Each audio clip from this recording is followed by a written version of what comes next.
আপনারা দেখছেন এবিএন 24 সংবাদ। কুড়িগ্রামের ফুলবাড়িতে বৈষম্য দূরীকরণে এমপিওভুক্ত শিক্ষা প্রতিষ্ঠান জাতীয়করণের লক্ষ্যে প্রতিনিধি সম্মেলন ও ফুলবাড়ি উপজেলা সমন্বয়কদের আত্মপ্রকাশ অনুষ্ঠান অনুষ্ঠিত হয়েছে।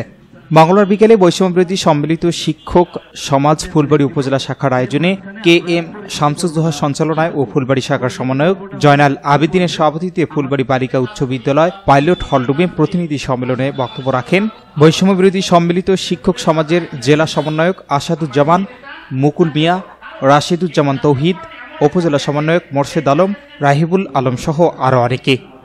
এসমা বক্তারা জানান, সকলকে দলমতের ঊর্ধ্বে উঠে এক দফা দাবিতে বিরক্ত প্রতিষ্ঠান সরকারি কর্মের দাবিতে কাজ করে যেতে হবে। যোদ্ধা হয়ে লাভ নাই, শুধু হোয়াটসঅ্যাপ কিংবা মেসেঞ্জারের যোদ্ধা হয়ে লাভ নাই, আমাদেরকে ময়দানের যোদ্ধা হতে হবে, আমাদেরকে মাঠের যোদ্ধা হতে হবে। আমি সকলকে দল মতের ঊর্ধ্বে উঠে এক দফা দাবি এমপিওভুক্ত শিক্ষা প্রতিষ্ঠান জাতীয়করণের দাবিতে সম্মিলিত হয়ে আমাদেরকে ঐক্যবদ্ধ হয়ে ময়দানের কর্মী। Shahinur Rahman, news desk, ABN 24। Alam Sar palace, এখানে TV, fridge, rod, cement, shallow machine ও পাওয়ার টিলার সহজ কিস্তিতে বিক্রি করা হয়।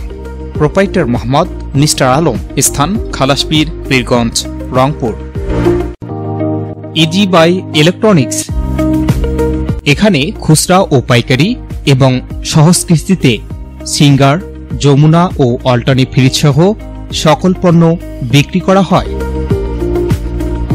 প্রোপাইটার মোহাম্মদ আব্দুর রাজ্জাক মণ্ডল, স্থান উপজেলা পরিষদ সংলগ্ন জামতলা রোড, পীরগঞ্জ, রংপুর।